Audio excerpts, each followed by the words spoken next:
ইন্দোনেশিয়াতে এমন এক অজপাড়া গ্রাম আছে যেখানকার মানুষেরা ইবলিস জিনের সাথে বন্ধুত্ব তৈরি করেছিল। মহান আল্লাহর কাছে কোনো কিছু না চেয়ে তারা ইবলিসের কাছে চাইতো। বিনিময়ে ইবলিস জিন অন্ধ ব্যক্তির চোখের আলো ফুটিয়ে দিত, গরিবকে ধনী বানিয়ে দিত, অসুস্থকে সুস্থ করে দিত। কিন্তু আপনাদের কি মনে হয় শয়তান এমনি এমনি এত কিছু করে দিত?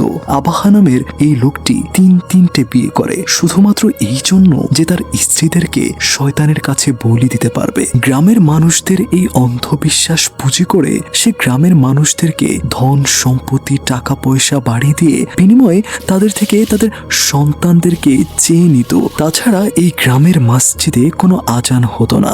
আজানের ধ্বনি তাদের কানে পৌঁছালেই শরীরে রক্তক্ষরণ শুরু হতো। আল্লাহকে অমান্য করে শয়তানের গোলামি করাতে কি যে ভয়ঙ্কর এক পরিণতি এই গ্রামে নেমে আসে তা স্বচক্ষে না দেখলে বোঝা সম্ভব না। আপনারা সবাই ভিডিও দেখেন কিন্তু লাইক কমেন্টস কিছুই করেন না। ঝটপট লাইক আর কমেন্ট করে দিয়ে ভিডিও দেখা শুরু করুন। আজ আপনাদের সাথে আছি আমি মেহেদি হাসান তুচ্ছ, আর আপনারা দেখছেন ভূত মাস্টার। গল্পের শুরুতেই আমরা দেখি গ্রামের শুনশান রাতে লিঙ্গা নামের এই লোকটি তার গুরু আবাহর ঘরে এসে কালো জাদুর আস্তানার চাবিটা শয়তানের বইয়ের ভেতর ঢুকিয়ে রাখে। আর হঠাৎই বিদ্যুৎ চলে যায়।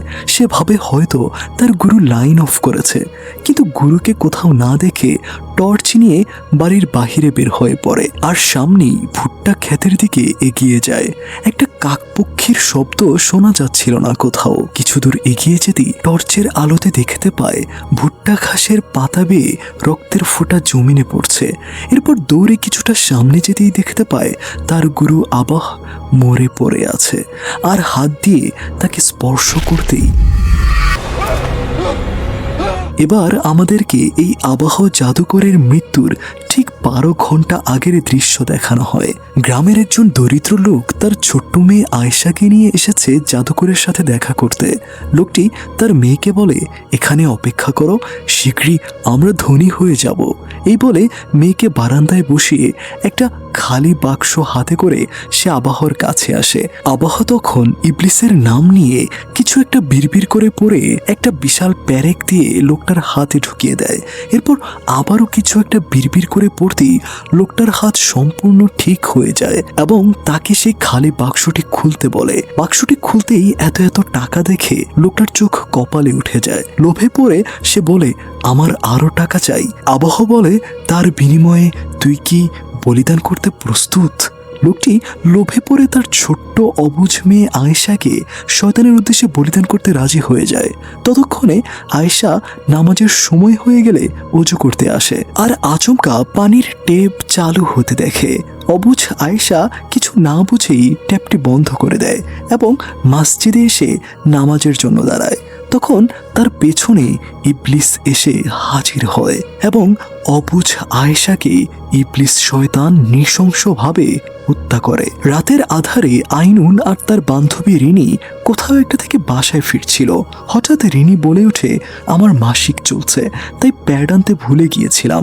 আমি কাছের দোকান থেকেই নিয়ে আসছি, তুই একটু দাঁড়া আমার জন্য, আমি যাবো আর আসবো। আইনুন অপেক্ষা করতে থাকলে হঠাৎ শুনতে পায় কেউ একজন তার নাম ধরে ডাকছে এবং ছুরি হাতে একজন লোক এগিয়ে আসছে তার দিকে আর এসেই বলতে থাকে, একদিন তুমি আমার কাছে ফিরে আসবে, একটি মাথার বদলে আরেকটি মাথা।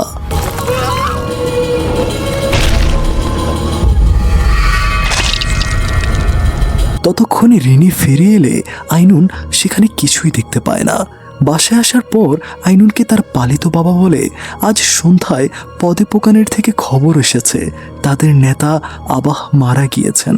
আজ তোমাকে একটা সত্য কথা বলি, তুমি টিভিতে বসে প্রতিদিন যেই আবাহ জাদুকরের ভিডিও দেখতে, সেই আবাহই ছিলেন তোমার আসল বাবা। তোমার মা সেদিন আমাকে বলতে নিষেধ করেছিল আর এইগুলো তোমাকে দিতে বলেছিল।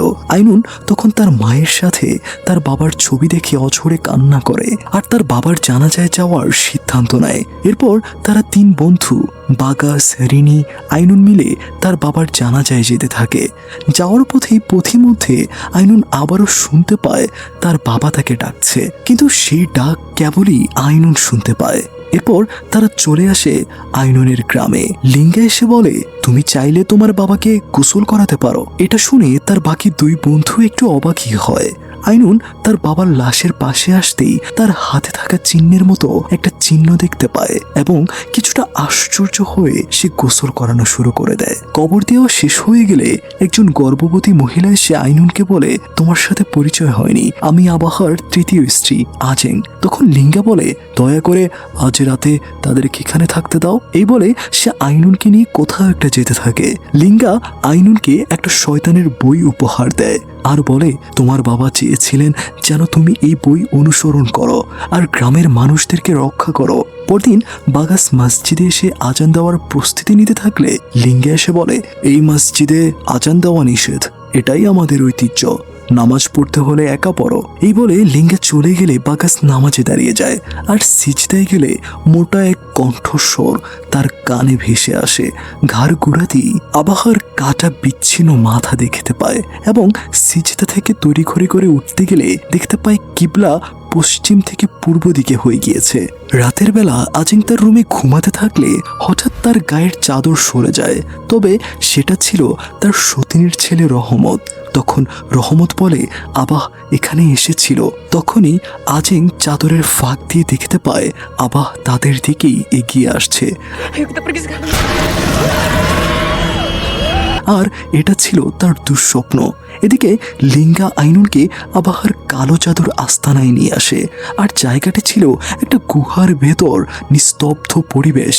লিঙ্গা বলে, একমাত্র তুমিই পারবে গ্রামের সবার চাওয়া পূরণ করতে, কারণ তুমি আবাহার রক্তের কেউ। এই বলেই তার হাতে পেরেক ঢুকিয়ে দেয় এবং বলে, তুমি আত্মসমর্পণ করো আর আমার সাথে বলো। এরপর আইনুন লিঙ্গার কথা মতো ইবলিসের দাসী হয়ে যেতে থাকে। ওইদিকে রহমত ঘুমের ভেতর হঠাৎ শুনতে পায় তার বাবা তাকে ডেকে বেড়াচ্ছে। তখনই জানালার ফাঁক দিয়ে সে দেখতে পায় আইনুন তার দিকে তাকিয়ে পিশাচের মতো হাসছে। তাই দ্রুত এসে বাগাসকে বলে, আইনুনের ভেতর শয়তান প্রবেশ করেছে, যেমনটা আবাহার সাথে ছিল। যদি তুমি জানতে চাও এই গ্রাম কেন অভিশপ্ত, তাহলে এখনই মসজিদে গিয়ে আজান দাও। কথা মতো বাগাস মসজিদে এসে আজান দিতে থাকে।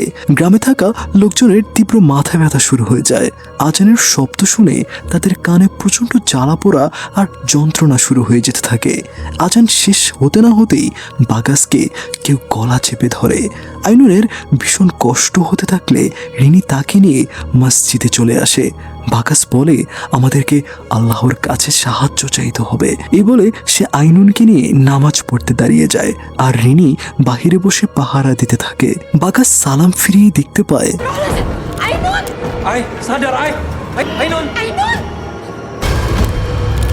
তখন মসজিদের দিকেই রহমতও এগিয়ে আসছিল আর আইনুন ভয়ঙ্কর রূপ ধারণ করে রহমতের উপর ঝাঁপিয়ে পড়ে। ছেলেকে খুঁজে না পেয়ে আজিং সেখানে ছুটে আসে আর বলে, আমার ছেলের থেকে দূরে থাকো তুমি। এর মানে আজিং আর রহমত নিশ্চয়ই আবাহর সাথে কিছু একটা করেছিল, যার কারণে আবাহ তার ছেলে রহমতকে বারবার মারতে চাইছে। গ্রামের সব মানুষ নিয়ে লিঙ্গা আবাহর বাড়িতে হাজির হয় আর বাগাসকে বলে, তোমাকে নিষেধ করেছিলাম আজান দেওয়ার, যদি তুমি গ্রামের ঐতিহ্যকে সম্মান নাই করতে পারো তাহলে এখান থেকে চলে যাও, তবে আইনুন কোথাও যাবে না। গ্রামের সবাই চলে গেলে আইনুন আজিংকে বলে, এসব কেন হচ্ছে? উত্তরে আজিং বলে, রহমত আবাহর দ্বিতীয় স্ত্রীর সন্তান আর আবাহ তাকে কোনোদিনই সুস্থ করতে পারেনি। রহমত বলে ওঠে, আবাহর জন্য তার সন্তানরা হলো অভিশাপ আর স্ত্রীরা হলো বলিদান। তোমার মায়ের পরিণতি আমার মায়ের মতোই হয়েছিল। এসব শুনে আইনুন বলে, তাহলে আবাহকে কে হত্যা করেছিল? রহমত কাপা কাপা গলায় বলে, তুমি কি ভেবেছ সেটার উত্তর তুমি খুঁজে পাবে? তাছাড়া আবাহ ভালো মানুষ ছিল না। কথাটা আইনুনের কানে যেতেই নাক দিয়ে রক্ত পড়া শুরু হয় আর বলে, তুমি মিথ্যাবাদী। এই বলে সে চলে যায়। রাতের বেলা বাগাস আর রিনি আইনুনকে ডাকতে থাকে গ্রাম ছেড়ে চলে যাওয়ার জন্য, কিন্তু আইনুন দরজা খোলে না। তখন রহমত এসে বলে সে দরজা খুলবে না, কারণ গ্রামের সবাই একবার আল্লাহর পথ ছেড়ে চলে গেলে আর কখনোই ফিরে আসতে পারে না। যদি ফিরে আসে তাহলে শয়তান তাদেরকে মেরে ফেলবে। রিনি বলে তুমি এই সব কিছু জানো কিভাবে? রহমত বলে এই বই থেকে, আর আবহাওয়ার কাছ থেকে আমার দূরে থাকাই তার প্রতি জানার কৌতূহল বাড়িয়ে দিয়েছিল। সে এক শয়তানকে উপাসনা করত, যার থেকেই সে ক্ষমতা পেত। এই বলে রহমত তাদেরকে আবহাওয়ার গোপন ঘরে নিয়ে যায় এবং সেই শয়তানের বই থেকে কালো জাদুর আস্তানার চাবিটা বের করে বাগাসকে দেয়। রহমত বলে তোমরা যাও, আমি আর সামনে এগোতে পারবো না। কিছু দূর সামনে যেতেই হঠাৎ ঘরের ভেতর থেকে অনেকগুলো জিন শয়তান বাগাস আর রিনিকে টেনে রুমের ভেতর নিয়ে যেতে থাকে। এদিকে গহীন রাতের অন্ধকারে গ্রামের মানুষ দেখতে পায় আইনুন একা একা কোথাও যেন হেঁটে চলছে। গ্রামের সব মানুষ তার পিছু নিতে শুরু করে। এরপর আইনুন এক হাত ভাঙা মহিলার সামনে গিয়ে বলে তুমি শুধু আমার উপর বিশ্বাস রাখো। এই বলে সে শয়তানের মন্ত্র পড়তে শুরু করে দেয়। মন্ত্র পড়া শেষ হলে সে মহিলার ভাঙা হাত সোজা করে দেয়। গ্রামের সবাই আইনুনের এই ক্ষমতা দেখে জড়ো হতে থাকে আর বলে আমাদেরকেও সাহায্য করো তুমি। রহমত এটা দেখতে পেয়ে দ্রুত তার সৎ মায়ের কাছে এসে বলে সেই শয়তান ফিরে এসেছে, যেটা আবহাওয়ার সাথে ছিল। আমরা এখানে আর বেশিক্ষণ থাকতে পারবো না, চলো মা। এদিকে আইনুন অন্ধ ব্যক্তির চোখের আলো ফিরিয়ে দেয়, অসুস্থকে সুস্থ করে দেয়। তখন বাগাস এসে আইনুনকে বলে তুমি আল্লাহর কাছে ক্ষমা চাও। লিঙ্গা এসে বলে না, সে আবহাওয়ার রক্তের, সে আবহাওয়ার পথেই থাকবে, তুমি এখান থেকে চলে যাও। কিন্তু বাগাস তাকে বোঝাতে থাকলে আইনুন বলে আমি তোমার মতো ভীতু নই, এই গ্রামের মানুষের আমাকে দরকার। গ্রামের সবাই বাগাস আর রিনিকে আটকিয়ে আইনুনকে কোথাও নিয়ে যেতে থাকে। লিঙ্গা আইনুনকে কালো জাদুর আস্তানায় নিয়ে এসে ইবলিসের সাথে চুক্তি করা শুরু করে দিলে আইনুন দেখতে পায় কারা তার বাবাকে খুন করেছিল। গুহাতে থাকা সবাই আইনুনকে সিজদা করছিল। লিঙ্গা আবারও আইনুনকে পেরেক মারছিল। তখন আইনুন লিঙ্গার হাত থেকে পেরেকটা নিয়ে নিজেই নিজের হাতে পায়ে ঢুকাতে শুরু করে। আর এইবার সে স্পষ্ট দেখতে পায় আবাহ কিভাবে খুন হয়েছিল। সেদিন আবাহ কালো জাদুর চর্চা করছিল। তখন তার গর্ভবতী স্ত্রী আজেং তার স্বামীর আস্তানায় ঢুকে পড়ে এবং বলে আমি এতদিন জানতাম তুমি ভালো মানুষ, আমি আর তোমার পাপের অংশীদার হতে পারবো না। জবাবে আবাহ বলে তুমি যেতে পারবে না কোথাও। আজেং বলে আমি যখন আমার গর্ভের সন্তান জন্ম দেব তখন আমিও রহমতের মায়ের মতো শয়তানের বলিদান হয়ে যাব। আবহ বলে তাতে যদি সমাজের মানুষরা উপকৃত হয় তাতে ক্ষতি কি? আজেং নিজের প্রাণ বাঁচাতে চলে যেতে লাগলে আবহ তাকে ধরে ফেলে। রহমত দূর থেকে এইসব দেখতে পেয়ে তার সৎমাকে বাঁচানোর জন্য চলে আসে আর উপায় না পেয়ে তার বাবাকেই মেরে ফেলে।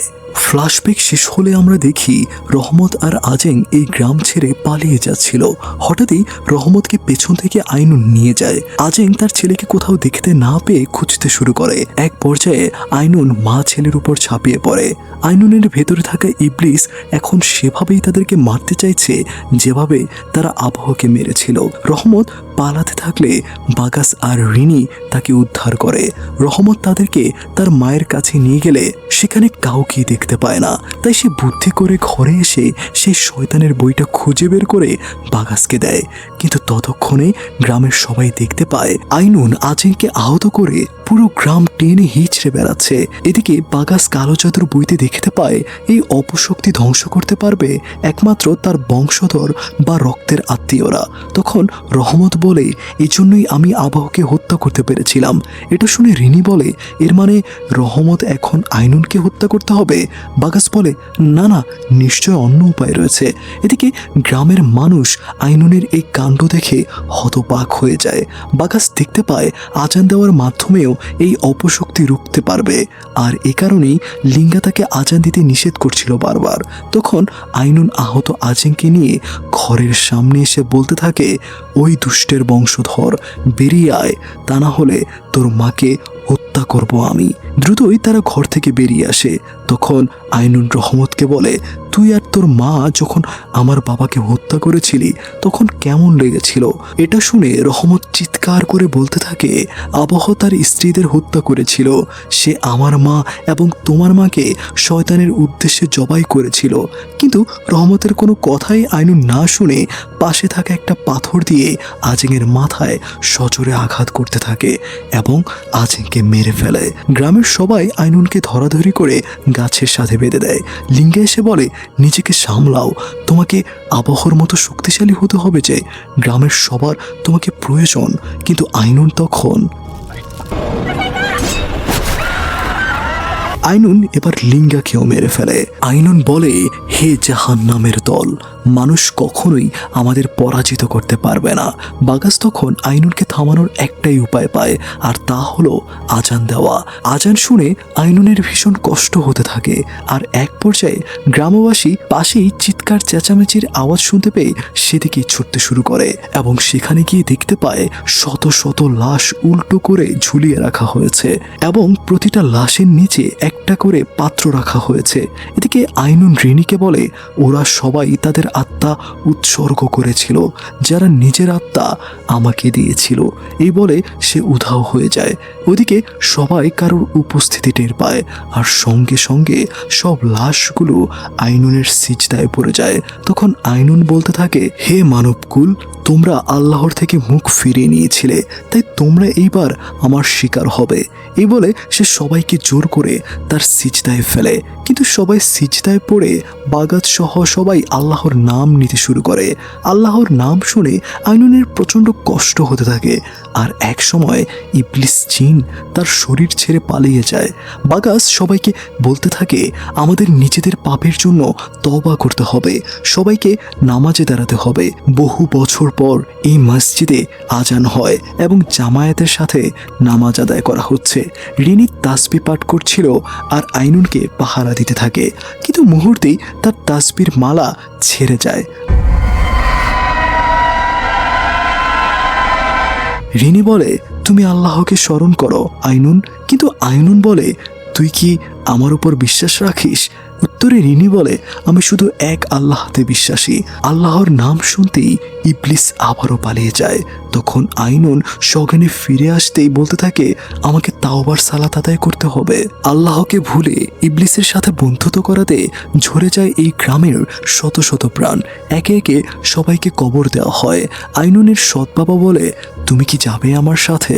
আইনুন বলে, না বাবা, এই গ্রামের সবাইকে আল্লাহর পথ দেখানোর কাজে নিজেকে সামিল করতে চাই। তখন বাগাস শয়তানের বইটা এনে আইনুনের বাবার হাতে দেয় আর বলে, বইটা বোর্ডিং স্কুলে পৌঁছে দেবেন যাতে সবাই সতর্ক হতে পারে। এরপর রিনি আর আইনুনের বাবা চলে যায় এই গ্রাম ছেড়ে, কিন্তু থেকে যায় আইনুন, বাগাস আর রহমত।